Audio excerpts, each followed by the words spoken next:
Top of the day, world travelers. Mike Knuckles coming live from Figmo headquarters. Today's Travel Tip Tuesday, and welcome.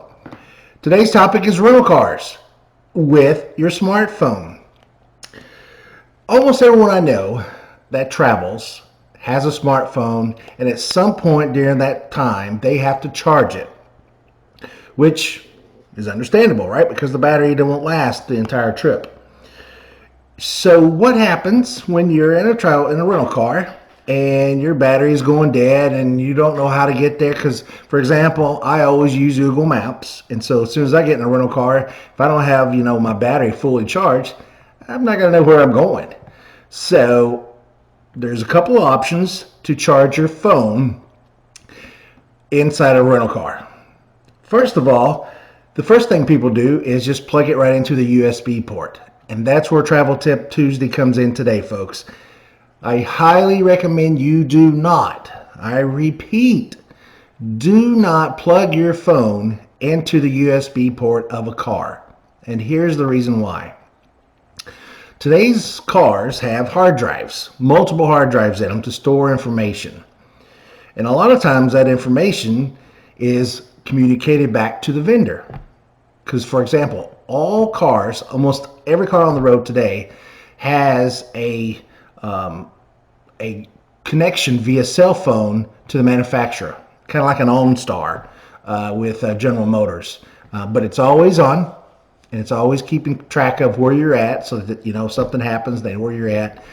But when it comes to charging your phone via that USB port, it's also called infotainment system, which is the little pretty screen that's up there that you push to play music and change the heat on your seat and whatever. It's called the infotainment. When you plug your cell phone into that, it syncs up with your phone, downloading your contacts, your pictures, any post on social media, emails, all that stuff is stored in your car. I know, scary. So when you're in a rental car, guess what? You're going to have that rental car for a week, 2-3 days, whatever. You plug your phone in there. Oh, it's handy. It's charging. It's good to go. Life is good.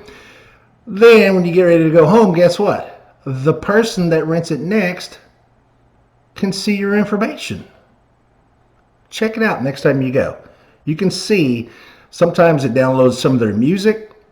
Some of the stuff they won't be able to see, but some of it they can. So, how do you get around this?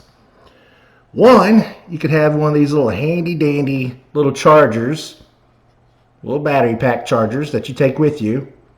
Then you can charge it anywhere. So if you're in the phone, if you're in a car or wherever, airport, wherever, you get the point. Plug it in. Now this is a battery also, so it needs to be charged also. But you can charge this to your rental car because there's no data in this, right? Another option. Another one is this little handy dandy thing. And it's called a cigarette lighter USB charger. You just stick that in the cigarette lighter, plug your phone into that, boom, you got charging going on. So, I highly recommend you get one of these little things. This one is like I don't know, maybe $5-6. Depending on this one, it could be a little bit more because of the size of battery and how long you want it to last. So it could really vary. So, Travel Tip Tuesday.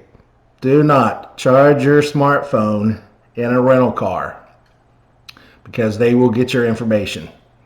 Now, if you want to do it to your own car, that's fine because it's your car. However, when you get ready to sell or if you lease a car, I highly recommend that you try to find out how to erase that information because it's in there, it will be there, and guess what? Somebody will use it. Anywho, Mike Knuckles, Travel Tip Tuesday. I hope you enjoyed it. If you have any questions, leave a comment. We'll talk to you and see you next Travel Tip Tuesday.